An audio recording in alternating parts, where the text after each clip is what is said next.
There is a plain on the eastern coast of Greece, a strip of dry ground between the sea and the hills. It has a name, Marathon. And on one morning in September of 490 BC, on this ordinary ground, the largest empire the world had ever seen came to erase a city. And 11,000 men who had never won a war decided to run toward it. This is not legend. This happened. To understand what stood across that plain, you have to understand what Persia was. Not a kingdom, a world. Under Darius the Great, in the spring of 490 BC, 600 Persian ships left the coast of Asia Minor and crossed the Aegean Sea. In the Persian manner, which is to say, with the patience of something that has never needed to hurry. Naxos burned. Smaller islands submitted.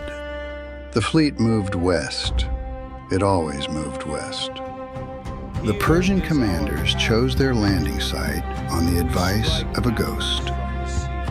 Hippias was 80 years old. He had been the tyrant of Athens. He chose Marathon, a flat coastal plain 40 kilometers from Athens, ideal for cavalry. The Persians had brought 2,000 horses. On open flat ground, Persian cavalry against Greek infantry with no horses of their own was a slaughter before it was a battle. 40 kilometers away from Persian camp, the Greek assembly met in Athens. The generals were split, 5 for marching to Marathon, 5 for staying behind the walls. The debate was brutal and honest. The tie went to the war archon, a man named Callimachus, elected by the entire citizen body. An ordinary man handed an extraordinary moment. One general spoke to him privately before the vote. His name was Miltiades. 60 years old, he had spent years close enough to the Persian machine to understand it from the inside. He knew where it was strong. He knew, specifically, precisely, where it could be broken. Before a single sandal touched the road to Marathon, Athens sent its fastest runner north. His name was Phidippides, a professional long-distance messenger. The Greek army marched to Marathon and blocked the exits from the plain. On the hills above the Persian camp, they built their encampment and waited. For 5 days, nothing moved. The two armies looked at each other across 9 kilometers of pale, dry ground. Every day the Spartans got closer. Every day Athens held. The Persian plan failed a little more. Miltiades waited for something specific. On the 5th night, it came. The cavalry was gone. Datis had loaded the 2,000 horses onto ships. Without cavalry on the plain, the only thing standing between 11,000 Greeks and 20,000 Persians was the arrow. Miltiades understood the mathematics immediately. If the entire line ran the full 1,500 meters at full sprint, the window of arrow exposure collapsed from minutes to seconds. Men would fall, but the line would arrive. Miltiades walked the line, left to right. Looking at each man, he reached the front. He turned north, toward 20,000 enemies in the pale dawn light. One word: run. They ran. The entire line, simultaneously, broke from a walk into a sprint. What happened at the moment of contact is not poetry.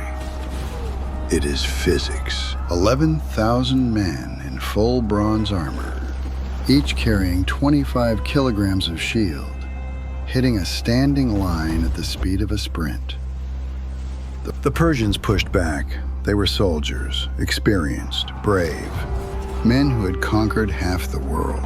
In the center, the opposite was happening. The thin Greek center faced the best soldiers in the Persian army, the Saka warriors. From above, the geometry was sudden and merciless.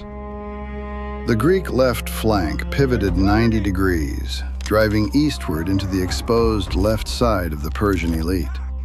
The right flank mirrored, driving westward. The surrounded Persians fought. They fought hard because they were the best soldiers of the world's largest empire, and they had not yet learned how to stop. One man turned and ran north. One became 20.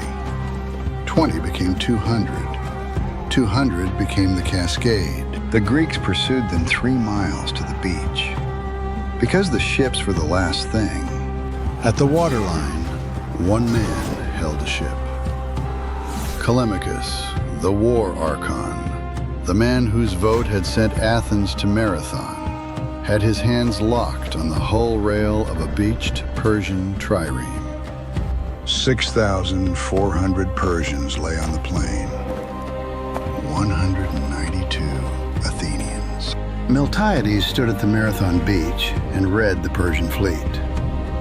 Not retreating home, turning south around Cape Sunion toward the harbor at Phaleron, they marched in full armor.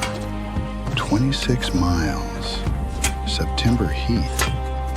Some men fell out. Most did not. The Persian fleet arrived at the harbor of Athens. The Greek army was already there. Datis turned his fleet around. He never returned. On the beach at Phaleron, one man sat down in the sand. Then another. Still in ranks, still in armor, looking at nothing. The Greeks buried their dead at Marathon. On the battlefield, these 192 were left where they stood. The ground at Marathon was theirs. Miltiades stood at the mound for a long time. History does not record what he said, only that he left.